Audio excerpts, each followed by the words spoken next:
Welcome back, corner customizers, to another customizer corner.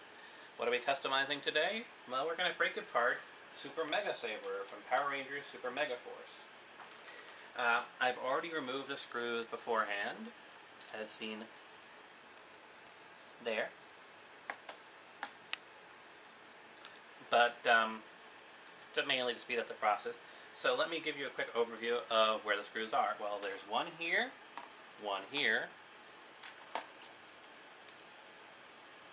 there is one here, there is one here, there is one here, here, here, here, here, here, and here. And you actually do need to remove the battery compartment because the last screw is right there.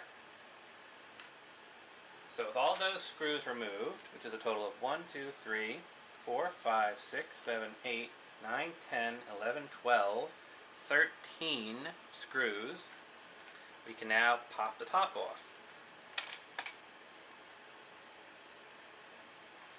giving us access to the inner workings of the Super Mega Saber. Once again, the actual release mechanism is pretty simple.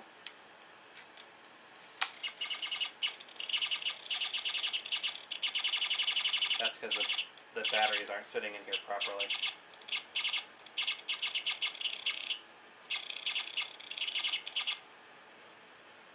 But as you can see, releasing that, which is actually hidden inside the housing, causes that to pop up. It's a pretty loose hold too, because you can actually do it by hand. The mechanism itself, not the most complicated, it's a spring-based lever.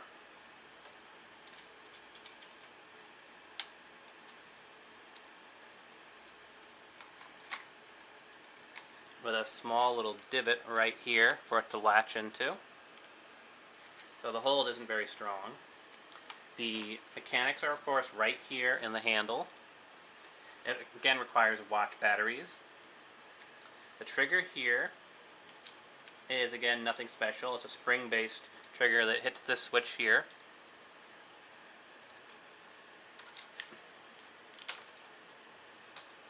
Let's see if I can illustrate it by holding this down.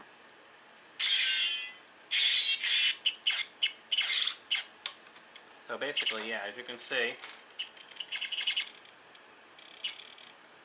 turn that off. As you can see, it's just a matter of hitting this switch to make the slashing sounds. There's also, as you can see, a wire feeding out of here, so when you turn this, it again doesn't do any individual lights, but it does change the sound effect. So you can see we've got a connection board here.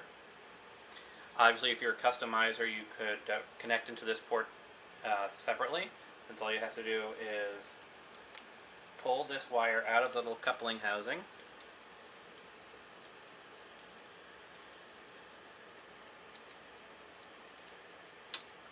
Which I won't do, but you can see basically take those batteries out.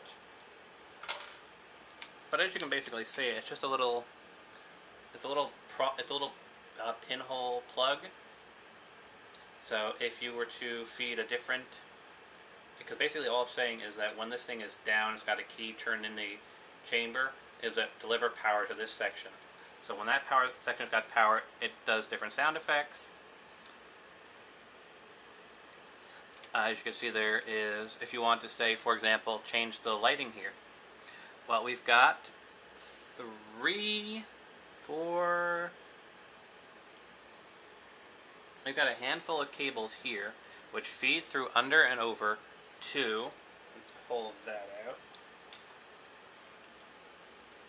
which feed through over into here, which is the assembly unit, which you can see controls the LEDs in here. We've got a red LED, a green LED, and a blue LED way here at the end. And if you actually look very closely, they're actually white LEDs. Pure white. And what you see here is that there is the blue signal from the RGB switch here. Goes to the blue one. The green one, they then color-coded the wires. The green signal goes to the green wire. Red signal goes to the red wire. So for example, if you wanted to add in yellow and pink for the full color spectrum of the Rangers, then you would have to build some type of switch into here. You'd have to put an actual controller switch in here, which would adjust, because when it comes to light, you're only going to have R, G, and B, red, green, and blue, to produce the light itself.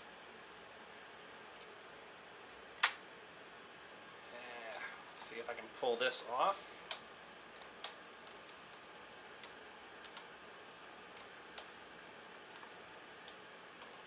Not easily. Another thing you can of course do is replace the blade, because as you see it's just held here with a friction joint onto the actual thing. So if you just pop these off, and of course be careful about the screws here, you could put a different assembly right here. You could put a opaque one if you wanted, and just not care about the lights. You could put a larger one for it to be more show size accurate. For the actual design itself, like for example, if you wanted to extend this out to make it, to fit an adult hand and to be more show accurate, while still keeping all the functionality, really all you would have to do, since all the circuitry is right here in the handle, is you basically would have to remold this area here. You can cut it up or however you want to do it, extend it out, and you'd be good to go. Because as long as this stays here, as long as the electronics stay where they are, you're fine. So you could extend this out easily, since there's no electronics, that would really get in the way. All you have to do is extend this out and be careful about the board here. The board would just be further up, the grip. Similarly, you could replace the switch here if you wanted.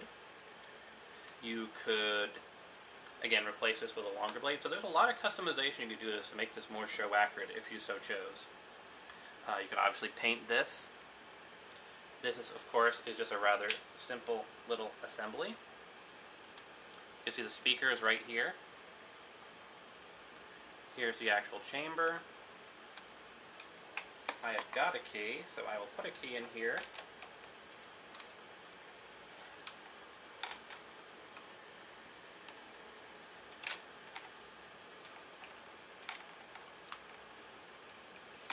We pull the camera in just a tad closer.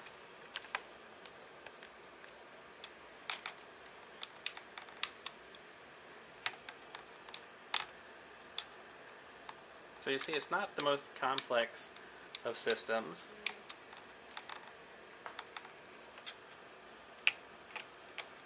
And really, that's the entirety of the Supermega Saber. Lots of customization options, pretty simple electronics, and yeah, that's about the long and the short of it. There isn't too much more to say. So with that said, my Toku Nation, I will put this back together, off camera of course, and move on to the next one. So there you go, the Supermega Saber, dissected. Another thing I might want to mention before I go is that there's a little thing here. It's really just a grip for the hand, but all it is a little piece of plastic you can slide in and out. So really, if you were going to extend this, for example, then you'd probably have to remold that to make that longer. But really, all it is a matter of extending this out, and extending that, because everything else is good to go. You really don't have to even mess with the electronics. You just have to mess with the housing around the electronics. So with that, customizer kitties, I bid adieu to another customizer corner. Thank you for your time.